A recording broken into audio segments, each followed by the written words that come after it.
The following is a presentation of FNX Network, fnx.network. On this episode of Casual Mode, it's something completely different because it's an episode that's actually family-friendly.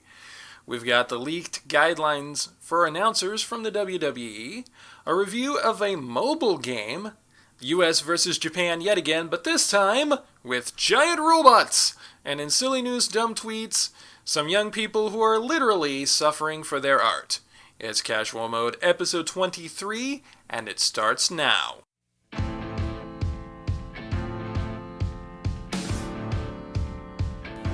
It's Casual Mode with Jeremy and David, episode 23 for July 9th through 13th, 2015.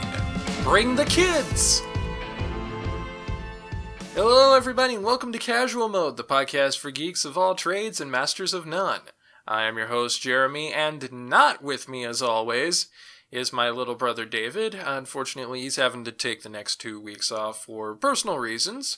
So, while parts of this podcast I will be doing by myself, others I will bring in our sports correspondent, Robert, and we'll see others about doing either alongside Petra, who you'll know from the Let's Play side of things, or anyone else that I can manage to get to help me.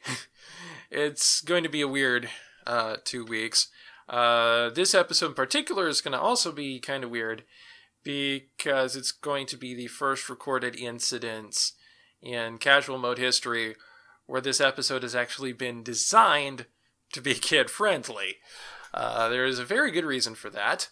And that reason is that this weekend, since this will be my birthday weekend, July the 12th, in fact, Sunday, is going to be my 31st birthday, or as I like to say, I'm going 31-0 versus death. My sister has sent my two youngest nibblings, my youngest niece and youngest nephew, to spend the weekend over at our house. So we're going to have kids about, so that means I need to cut out words that if my sister found out through the kids that I said them, I would not live to see 32. And I don't want to corrupt my nibblings. I try to be the good uncle. And they absolutely adore me, so I have an additional motivation to be, a good uncle. So, yeah, this one not going to have swears in it. And aside from David need to taking the 2 weeks off for personal reasons, that is also part of the reason why he wanted to take this episode off, because he did not think that he would be able to consciously hold back. Which, I'm not going to blame him for that. Besides, what he's got to do is ultimately more important for him and for the family he is looking to start. So, send your good energy hugs to him at ZeroSageHarpuya on Twitter. And, send him all the good energy. I honestly did not have a heck of a lot planned for this episode, largely because it being kid-friendly, which means a lot of the things that we would normally do on this show, we are not able to do because, well, it would lead to me saying a bunch of things that, again, would ultimately lead to me not going 32-0 versus death, thanks to my sister. Love you, Steph. But there is one thing I did want to do. And I did want to keep going the whole recipe of the week thing. I actually kind of struggled this week because I didn't actually have one that I have made this past week because I haven't gotten to do any cooking this week. I thought about kind of doing something, saying something about how I started to make like toasted waffles and put butter and fruit spread on it, but I mean, that's like really, really easy. So instead, what I did is I went on to foodnetwork.com and I looked up for recipes that you can make alongside your kids. Because I thought, this being the whole kid-friendly episode thing, I kind of wanted to keep that theme going along. So, I found this recipe that I have linked in the show notes. It is for cheesy crackers, kind of similar to, all those various different box brands with the cheese that talks and is annoying to adult scientists for no particular reason. This one, in particular, you can have youngins measure the ingredients for you and sprinkle on the toppings they suggest. If you have bigger kids, you can even let them roll out the dough as well. So it is an easy recipe that you can have going with your kids. They say total prep will only be about 2 hours. So what you'll need for this recipe is 1 large egg, a tablespoon of cider vinegar, 1 1/4 cups of all-purpose flour, plus a little extra for dusting, 3/4 teaspoon of, they say kosher salt, but I imagine you could probably substitute coarse sea salt if you're so inclined, plus a little bit more for sprinkling. And in that case, I would also say if you have like a really pretty finishing salt, you could probably use that as well.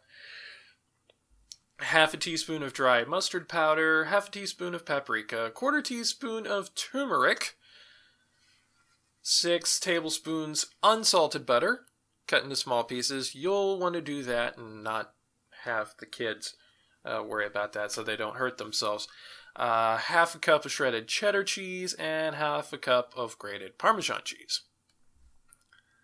All right, in order to make this recipe, you would whisk together the egg, the white of the egg, the vinegar, and 3 tablespoons of water in a small bowl. Put the remaining egg yolk in a small bowl and refrigerate it covered until you need it.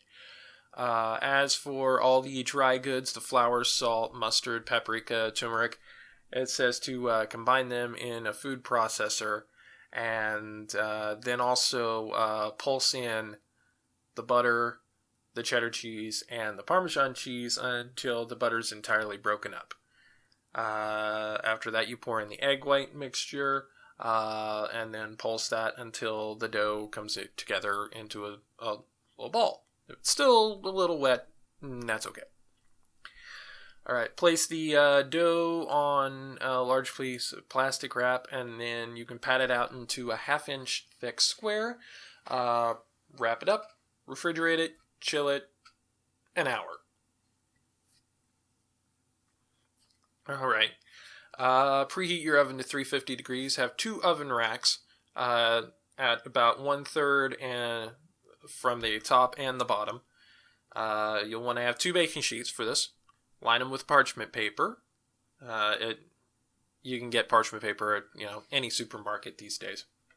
On another piece of parchment paper, you'll want to roll out your dough to about a 10-inch square. That is about 1/8 of an inch thick.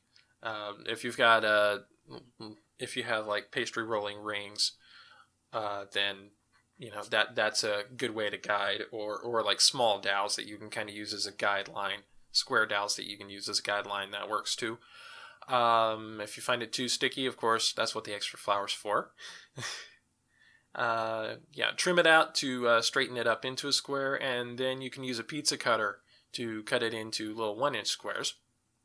What the egg yolk is for is if you mix 2 teaspoons of water into it, you have what's called an egg wash, and you can brush that over the individual little pieces of cracker.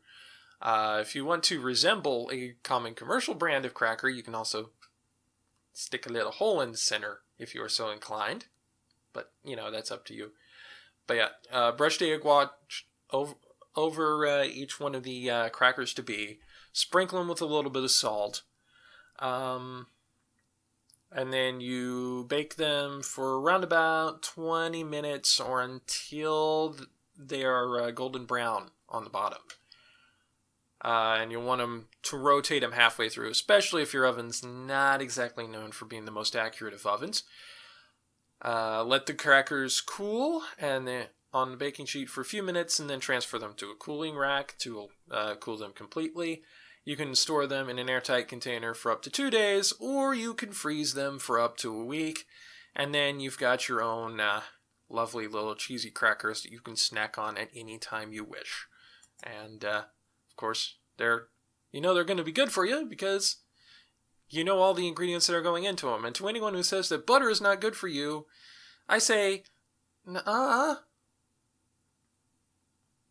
Margarine's had problems with trans fats in the past. They're getting better with that, but butter has never had trans fats in it, so there you go.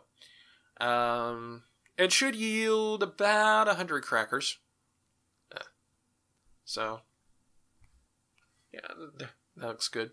So, yeah, that's your recipe for the week for little cheesy crackers.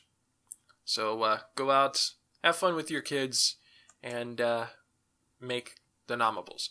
Of course, if you don't have any kids, well, just hold on to this for when you eventually do. Alright, that's it for this segment. Later on, I'm probably going to be flying solo for silly news and dumb tweets, which means you won't quite get some of the reactions that you're used to getting, I admit. Amongst the stories that we're going to be covering is young people who are literally suffering for their art. And that'll be coming up in just a little bit. If you like what you're hearing and would like to hear more, feel free to click the subscribe button down below. Also feel free to like and share this video, and check out Casual Mode Podcast for more episodes.